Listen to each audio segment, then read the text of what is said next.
Hey team, here I am with Tennant, climate guy from Australian Industry Group. A little bit of a different background for you today. We're actually made our way to the Green Zone. The Green Zone.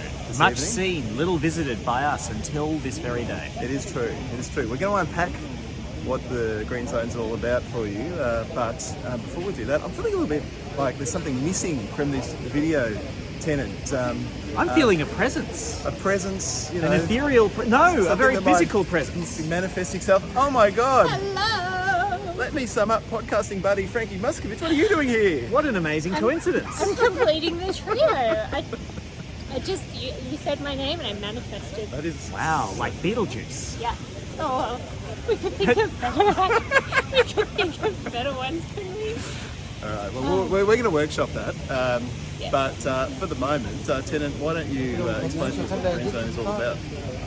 Well, I don't know if I'm 100% sure, but the Green Zone is the low security zone part of the COP, where there are cultural and governmental and business exhibits, particularly from the host country, Egypt, which are showcasing climate and environmental initiatives of all sorts, and cultural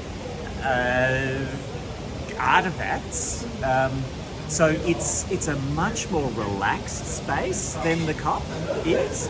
Maybe it's just Saturday, but you can walk around. There's no jostling. There's art installations here as well. Like I think they're using art to make a point and a few things. I noticed there's a big thematic around recycling of plastic. That's right. So what is that? Maybe your passion background. Yep.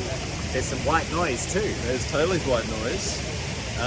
And it is actually a really nice contrast to the Blue Zone, which is all pavilions and busy. It's a really different vibe. So really pleased that we got across. The specific event we got across for Tennant was one that you were speaking at, right? Yes, it was a business dialogue between national business organisations and businesses from many nations, and officials from the United States, from Nigeria, from institutions of the UN and multilateral development banks, talking about different aspects of the agenda here at COP. I thought it was particularly interesting to hear from senior officials from African nations. This is the Africa COP, and we do a lot of talking about Africa. It is very important to hear from people from many different parts of and positions in Africa. And today we heard from several. We heard from North African entrepreneurs and business officials who are essentially presenting the North African version of the Roscano Australia superpower vision, but with the unique advantages of Africa. We also heard from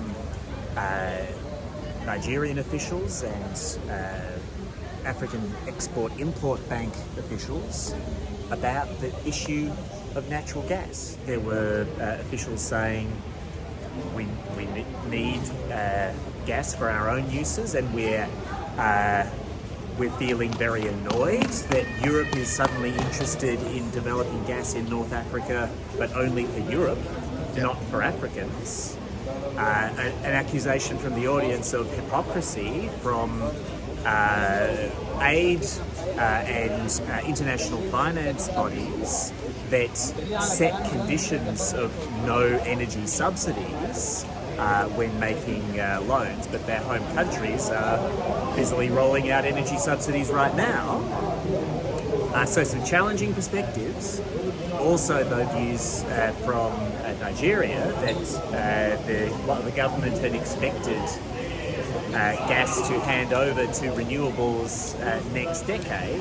They are seeing businesses already move to 100% renewables powered factories, and facilities much earlier than they expected. Well, and that's the trick for me is that, you know, a couple of episodes on the pod, we talked about learning rates and how quickly those renewable technologies are shifting. There's every prospect that some of these nations, just on purely economic basis, leapfrog the development of some of those fossil fuel resources. And when you think about the challenge we're taking on in keeping ourselves under 1.5 degrees, I think it's in everyone's interest to do whatever we can to support them along that trajectory. But that's an easy thing to say, but you've also got to be very conscious of, I guess, the political processes, the priorities of the very diverse set of nations that exist within this continent.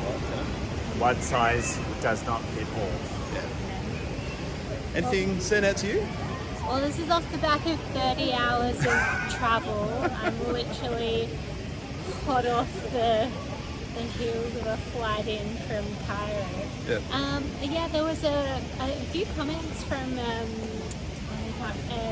Tennant from LinkedIn, who was talking about the growing gap between demand for green jobs and supply of green jobs. So demand is outstripping supply, and there's a structural challenge we have to deal with. And I think the other thing that he made a really good point about was that a lot of the jobs that are sort of critical to this transition aren't necessarily green jobs right now. There are jobs in finance, in structuring deals and transitions, and we need those people, even though you might not define their roles as green jobs, to have green skills. Yep. The word taxonomy got thrown around there. I think it said something like, I don't know how many sort of in the kind of broad scheme of things, like green skills they had across LinkedIn. I was like, in tags, like 20. I think it was like 27,000. Many thousands. Yeah. And they had a whole team of like crack professionals trying to get some consistency across like groupings of skills and establish a common taxonomy, but they still ended up having about 800 skills that they classed as green skills. And anyway, it's just fascinating to hear from them, and like the really intentional way they're quite sort of leaning into that and promoting green jobs. Yep. When are we next going to do a paper based on LinkedIn data? Well, there is one. There totally is one. I'm not sure that's the next cab off the rank, but how about we check it on the fly? Oh, all right. These guys are saying that the pile's grown about 3 meters high since they've been here the last few days. So I think there's enough material to keep us busy for the rest of the year by this rate. Well, let me say one more thing. Oh, no. Last night I had dinner with a staffer for a US body that advises congressional staff.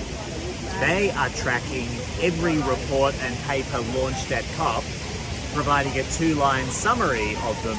They've got 700 so far. So there's no limit to how large our pile could grow.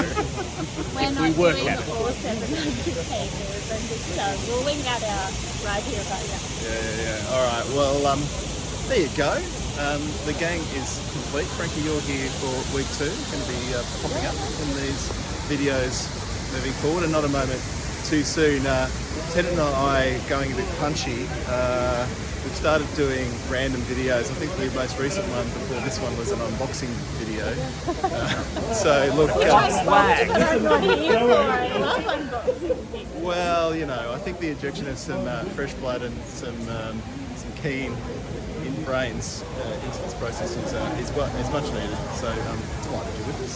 I promise tomorrow I will be more cogent because I will have 1, slept, and 2, hopefully drunk some coffee from the Australia Pavilion, which is, so I hear, the best on ground and the basis for some coffee diplomacy, perhaps. Yeah. So, yeah. That's all right. That's it. All right. Thanks, everybody. You.